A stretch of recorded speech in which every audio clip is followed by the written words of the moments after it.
من جديد ومازلنا مواصلين في برنامجكم اكسبريسو حتى للتسعة ونص متاع الصباح باش نكملوا في جولتنا. وكما شفنا توتالور المارشي في موريتانيا، خلينا نشوفوا اليوم الجابون زاد على خاطرهم ممثلين وموجودين هوني في الافريكا بزنس بارتنرشيب دايز. ودايوغ حاضر بحذايا مسيو يانيك نزونغ الوغو، conseiller en stratégie d'entreprise PME PMI 7J Investment. Yeah. Bonjour et bienvenue parmi nous. Bonjour à tous et je vous remercie pour l'invitation.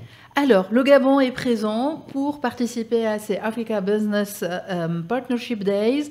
Le Gabon, c'est l'un des partenaires, je vais dire, historiques ou stratégiques, éventuellement pour la Tunisie et avec le CEPEX. Oui. Donc aujourd'hui, votre participation, ce n'est pas aussi étonnant que ça que de vous retrouver. Mais par contre, le secteur privé est présent et le secteur privé représenté par combien d'entreprises aujourd'hui? Alors aujourd'hui, nous sommes venus avec une délégation de 3 entreprises, donc une spécialisée dans l'agro-alimentation et distribution, donc 7J Investissement qui est justement propriétaire de la marque chez Loboma. Ensuite, nous sommes venus avec CGPR, qui est spécialiste dans tout ce qui est bâtiment en aluminium. Donc, voilà. Et nous avons une centrale d'achat, PSS Procurement. Voilà. D'accord. Donc aujourd'hui, c'est ces 3 secteurs-là que vous voulez justement approfondir en quelque sorte les partenariats en Tunisie? Voilà. Disons que nous avons eu l'opportunité il y a 2 mois de pouvoir recevoir des chefs d'entreprise tunisiens lors d'un forum organisé par le TABC. Et notre partenaire stratégique, donc le cabinet Camré Consulting, nous a permis après derrière de rentrer en contact avec le CEPEX Cameroun, parce qu'il faut dire qu'il n'y a pas de représentation, il n'y a plus de représentation diplomatique au niveau du Gabon.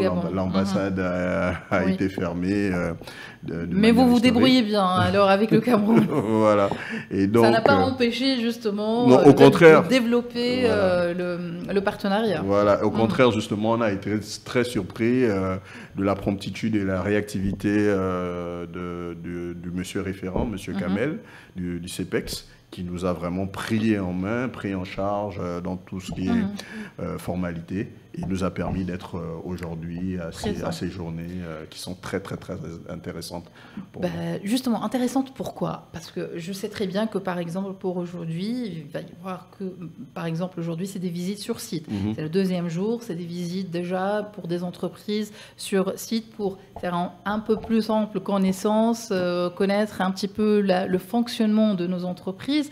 Hier, c'était les B2B. Donc c'est intéressant parce qu'il y a ce volet-là, rencontre, ou qu'est-ce qui rend la participation aujourd'hui importante et aussi cruciale pour ces entreprises-là en Tunisie? D'abord, le discours qui a été porté par les autorités tunisiennes à notre arrivée, à l'ouverture, c'était déjà, ça fixait le cadre.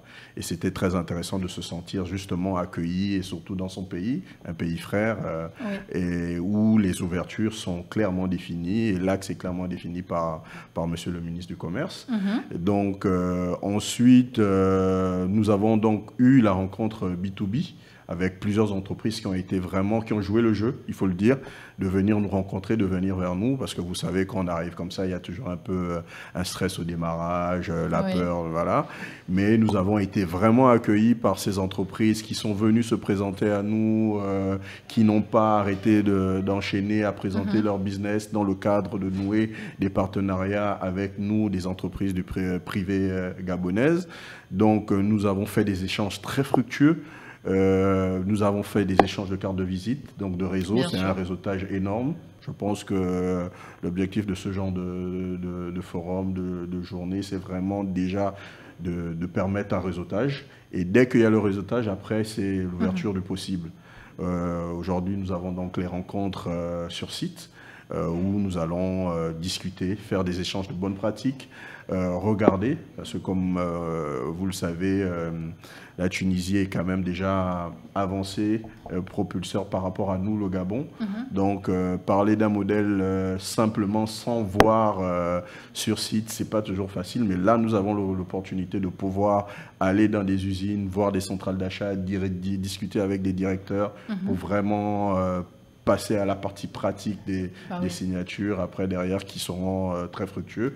Et nous, les trois premières entreprises présentes à cette première édition, nous sommes en quelque sorte les ambassadeurs de ce partenariat stratégique et nous allons essayer de faire au mieux pour pouvoir porter ça.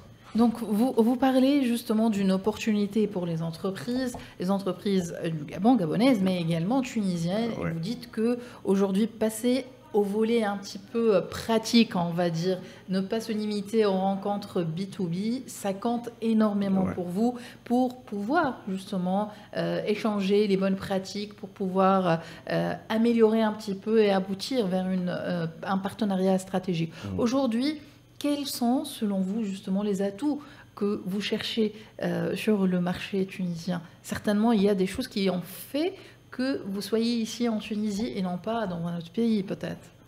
Écoutez, je vais parler déjà pour moi, le représentant donc, de mon enseigne, chez Loboma, grande distribution. Alors, il m'a été très clairement présenté le modèle d'Aziza, qui est un modèle qui a réussi, qui a fait son bon chemin, et développer pour moi un modèle similaire au modèle Aziza, c'est pour moi une aubaine. Donc l'idée pour nous après derrière d'être justement sur site pour voir comment ça marche. Et donc des magasins de proximité qui sont partis d'un minimum de boutiques pour pouvoir avoir aujourd'hui plus de 550 boutiques avec tout ce que ça représente en termes de logistique, de centrale d'achat, de transport, c'est important. Et pour une enseigne que je porte, pour moi, discuter, voir, être au contact de ce modèle, c'est vraiment une opportunité. Donc aujourd'hui, pour vous, l'expérience même de quelques entreprises tunisiennes qui ont réussi dans un modèle que vous voulez instaurer dans votre pays a fait que vous soyez ici aujourd'hui et que vous voulez justement en savoir encore plus. Vous avez parlé du retail, vous avez parlé des centrales d'achat, l'agroalimentaire. Y a-t-il d'autres secteurs justement qui pourraient éventuellement peut-être intéresser les Tunisiens pour qu'ils puissent investir peut-être au Gabon? Vous savez, aujourd'hui, nous sommes, comme on dit au Gabon, dans la 5e République. Notre président vient d'être élu à 98% il y a 1 mois et demi. Il a clairement ouvert le pays aux investisseurs étrangers et tunisiens avec de l'expérience. La Tunisie n'est plus à présenter pour son expérience dans de nombreux secteurs, autant l'agroalimentaire que des secteurs de services, santé, qui va avec, formation dans le tourisme. Aujourd'hui, comme on l'a vu à notre arrivée, très bien accueillis, avec des modèles de tourisme qui sont vraiment très bien faits. Et je pense que c'est important de pouvoir avoir comme exemple la Tunisie sur ce genre de modèle et d'autres activités. Aujourd'hui, les secteurs d'activité sont tous ouverts. Le Gabon aujourd'hui est en construction. Vous arrivez à Libreville et à l'intérieur du pays, le BTP, ça construit de partout. L'idée, c'est que dans 3 ans, nous soyons un pays qui sort vraiment on va dire de loin, mais dans 3 ans, nous puissions vraiment être en voie de développement, sinon développé, à l'image de la Tunisie. Donc du coup, aujourd'hui, pour ceux qui nous écoutent, en BTP, en service, agroalimentaire, tout secteur confondu, les portes sont ouvertes pour l'investissement.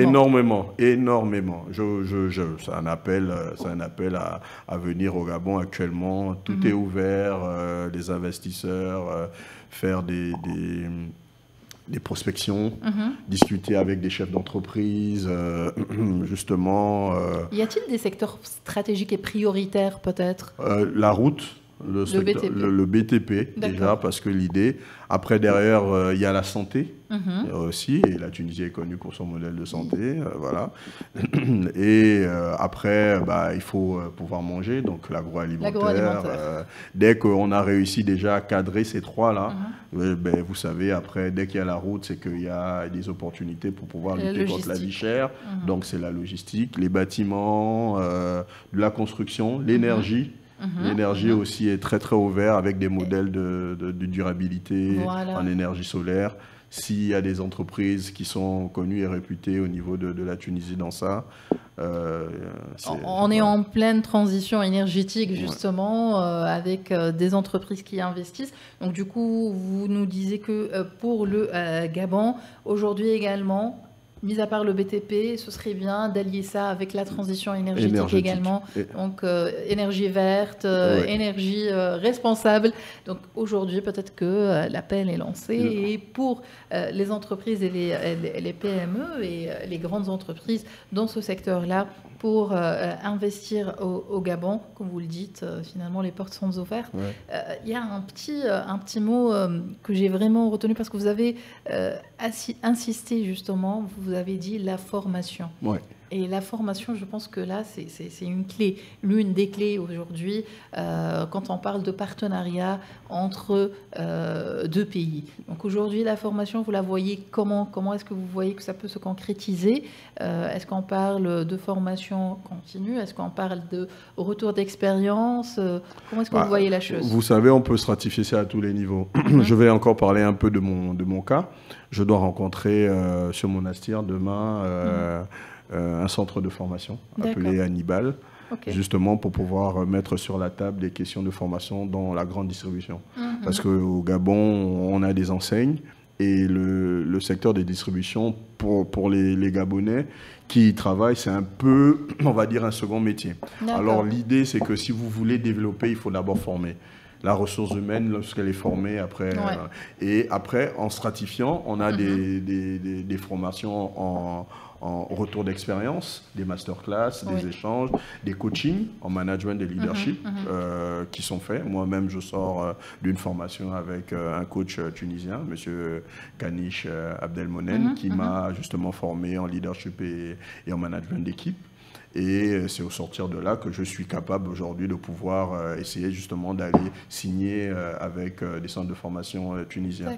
Et avoir cette double signature internationale et nationale va permettre en fait aux Gabonais de se sentir déjà valorisés. Parce qu'une ressource humaine valorisée, c'est une ressource humaine épanouie et qui vous permet d'aller le plus loin possible. C'est tout ce qu'on vous souhaite. C'est tout ce qu'on vous souhaite à vous et à tous les Gabonais. Merci infiniment de nous avoir accordé ces quelques minutes. Je suis Annick Nzang Alogo, conseiller en stratégie d'entreprise PME, PMI. Merci infiniment. Merci beaucoup. احنا مازلنا مواصلين معكم في برنامجنا اكسبريسو فاصل صغير ومكملين.